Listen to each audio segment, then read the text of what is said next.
G'day, this is just a pitch concerning some of my in-character actions as well as some out-of-character mechanics that I thought would make it easier for people to get involved in political roleplay on the forums, both players and DMs.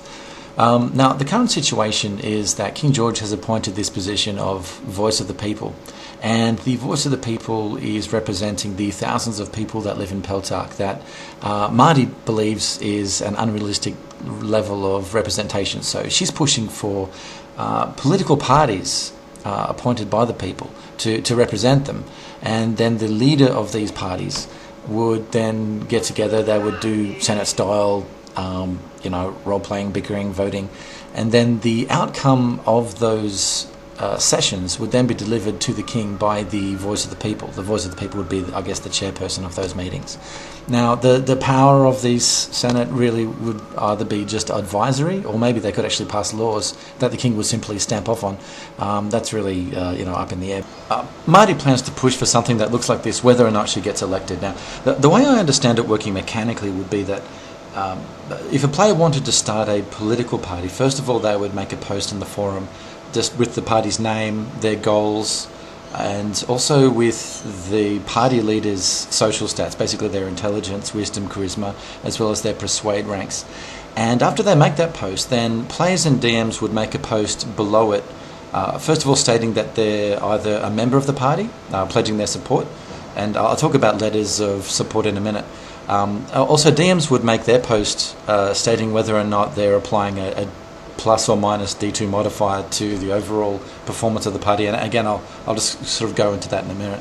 But once those posts have been made, then the first post would be edited, stating how many letters of support that party has.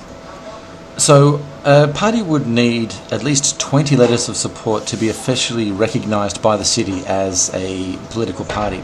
And the way the number of letters of support is calculated is based on the political party leaders' intelligence, wisdom and charisma, and as well as their persuade ranks.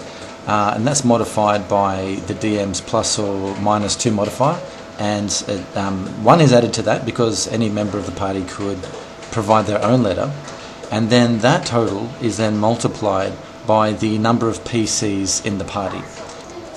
Now, the thinking behind this formula is that the amount of support that a party will be able to round up is primarily going to be based on how persuasive the leader is. And the reason why it's based on the persuade ranks and not just the charisma, it's got the intelligence and the wisdom bonus in there, is mainly because a merchant, for instance, a number crunching merchant is going to be more impressed by well thought out policies than they are just by the leader's charisma.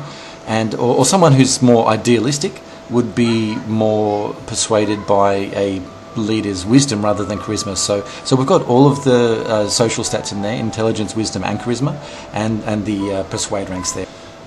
Now, each DM can make a post stating why they're applying a plus or minus 2 modifier to the party leader's overall, public opinion. Now, the thinking behind that is that, let's just say the DM witnesses some really effective political roleplay, then they could say that public opinion would sway towards that leader and they could round up a few more letters of support. Or if the party leader was, say, setting people on fire in the Commons, then they could apply a minus 2 modifier to say that people have withdrawn their letters of support.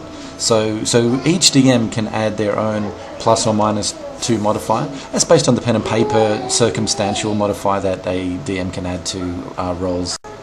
Now, those DM modifiers would be accumulative, so if one DM witnesses some really great effective roleplay and adds 2, and another DM witnesses something else as well, they could also add plus 2, and that would accumulate to a plus 4.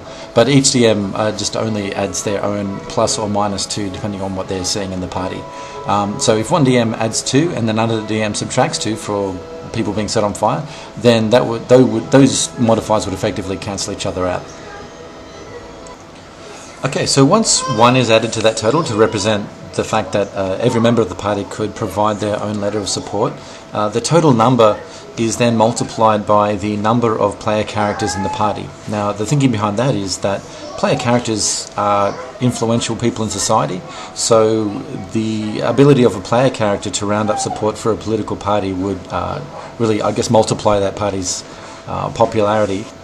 So once those numbers are crunched together, you'll have the total number of letters of support, and if the number of letters of support is more than 20, then you'll have an officially recognised political party. And then, of course, you'll be able to participate in the wonder of Peltarch's political system. Forum roleplay can just take forever sometimes, so I think the big bonus of this idea is that it allows people to become involved in the political process without the need for lengthy election campaigns and things like that. It's going to be detailed in the little green book that's going to get circulated by Marty, which will have the in-character and out-of-character mechanics of this. The little green book will also have an outline on how each session would run, which again would be a streamlined, sawn-off version of the way the Senate used to run.